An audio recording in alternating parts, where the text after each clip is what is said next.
अंकुश को लाइए। अंकुश श्रीवास्तव कहां पर है? अमरावती में शायद। अंकुश आप अमरावती में हैं, जरा बताइए, लोगों से बात करिए, कल क्या वोट जबरदस्त पड़ेगा, किन मुद्दों पर होगा? जी बिल्कुल, मानक सही कहा आपने। लोकसभा चुनाव के दूसरे चरण में महाराष्ट्र की 8 सीटें हैं और ये वो सीटें हैं जो तय करेगी कि वर्चस्व के चुनाव के हार जीत से ज़्यादा वर्चस्व किसका रहेगा। बगावत के बाद ये सबसे बड़े पहला चुनाव हो रहा है, सबसे बड़ा लोगों से जानते हैं। बगावत के बाद ये पहला चुनाव हो रहा है, क्या लगता है किन मुद्दों पे वोट गिरेगा और जो जनता है महाराष्ट्र की शिंदे के साथ जाना चाहेगी या उद्धव ठाकरे के नेतृत्व उसे स्वीकार करेगी? नहीं, यहाँ पर तो इस बार मैं बताना चाहता हूँ कि ये महाराष्ट्र का जो चुनाव है ये देश के चुनाव को प्रभावित करेगा। यहाँ महाविकास आघाड़ी का जो प्रत्याशी है अमरावती से, वो तो बड़ी मार्जिन से जीतने जा रहा है।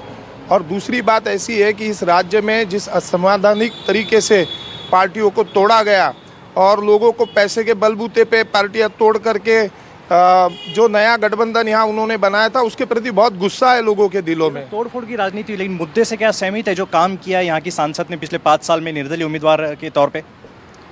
अभी देखा जाए तो निर्दलीय उम्मीदवार थे, लेकिन उन्होंने कुछ भी काम किया नहीं जो उन्होंने करना चाहिए, क्योंकि पिछले बार सेक्युलर लोगों ने उनको वोट किया था, लेकिन इस बार वो बीजेपी के साथ में चले गए। इसका सबसे बड़ा रोष यहाँ की जनता में है। और साथ ही साथ जो SC ST माइनॉरिटी जो क्लास था, वो पिछले बार उनको वोट किया था, इस बार वो महाविकास आघाड़ी की तरफ झुकता हुआ नजर आ रहा है।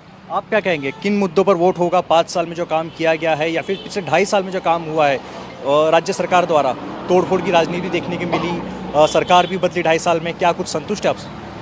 यहाँ पे जो अभी फिलहाल चुनाव होने जा रहा है वो पूरे विकास काम जो यहाँ पे हुए, जो डेवलपमेंट के यहाँ पे वर्क्स हुए, उसके ऊपर, वही मुद्दे के ऊपर यहाँ पे चुनाव होगा।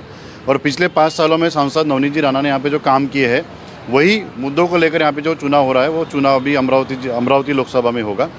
और निश्चित तौर पर यहाँ पे हम देख रहे हैं कि यहाँ की अमरावती की जनता नवनीत राणा के जो काम किए हैं वो कामों से खुश है, इसलिए उनको राष्ट्रीय पार्टी बीजेपी ने उनको यहाँ पे टिकट दिया था, यहाँ पे प्रत्याशी बनाया और वो 100% हम बता सकते हो यहाँ पे चुनकर आएंगे। खुश है? क्या मुद्दे हैं आपके? कल वोट करने जाएंगे, क्या कुछ मुद्दे हैं? पिछले कार्यकाल की सरकार में जो सांसद है आपकी, उनके काम सब खुश है?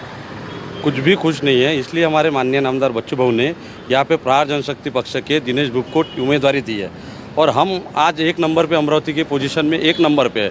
2 और 3 नंबर पे बाकी के उम्मीदवार हैं, उनकी लड़ाई चालू है।